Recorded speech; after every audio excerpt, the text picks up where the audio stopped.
Today, I am reviewing the K1 Kids electric dirt bike. If at any time you'd like to explore this product for yourself and grab it at a great price, be sure to check the links below the video. I honestly thought this little dirt bike was going to be another flimsy toy that would fall apart after a weekend of riding, but after putting the ECOLEAP K1 through its paces with my nephew, I have some surprisingly positive things to say, along with a few warnings you really need to hear before you drop the money on it. Right out of the box, the build quality actually surprised me.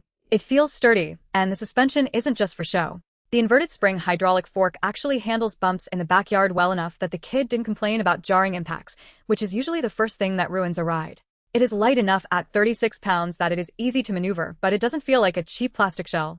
You can check the links below the video if you want to see the current pricing or grab one for yourself, but let's talk about how it actually performs. The motor is punchy. That 700-watt motor is no joke for a kid's bike. The 3 speed modes are the highlight here because they actually make a difference. The low speed is perfect for a 3 or 4-year-old just getting used to the throttle, while the high speed mode, hitting 16 miles per hour, is genuinely fast. If your kid is on the younger side of that 3 to 10 range, keep them on the lowest setting for a while. That top speed is quick enough that you really need to make sure they have a helmet and pads on, no exceptions.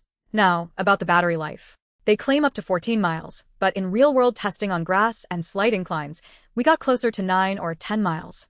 That is still plenty for an afternoon of play, but don't expect to go on a cross-country adventure. The 5 to 6 hour charge time is also a bit of a drag if the kid wants to ride it again in the same day, so keep that in mind if you have a high-energy child. The braking system is another area where I was cautious, but the rear manual brake is responsive. It is not an instant stop, but it is predictable, which is what you want for a beginner. However, the tires are definitely designed for light off-roading. They handle dirt and packed sand just fine, but don't expect them to tackle deep mud or steep, loose gravel. It is a backyard and park bike, not a professional motocross machine. One thing that might be a disappointment is the age range. While it says 3 to 10, a 10-year-old near the weight limit is going to make this thing look and feel very small. It is really best suited for the 5 to 8-year-old bracket. If you have a taller kid, they might find the ergonomics a bit cramped after an hour or so of riding. Also, while the 7-color ambient lighting looks cool in the driveway, it is purely aesthetic and doesn't do much for actual visibility at dusk, so keep the riding to daylight hours.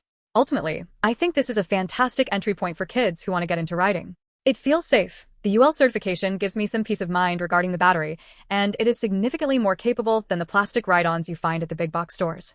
If you're looking for something to get your child away from screens and out into the yard, this is a solid choice. Just be prepared for the fact that you will likely be the one stuck moving it back to the garage when the battery dies. If you want to look at the specs in more detail or check out the latest deals, feel free to use the links below the video. It is a fun piece of gear, but just remember that adult supervision is non-negotiable with something that moves this fast.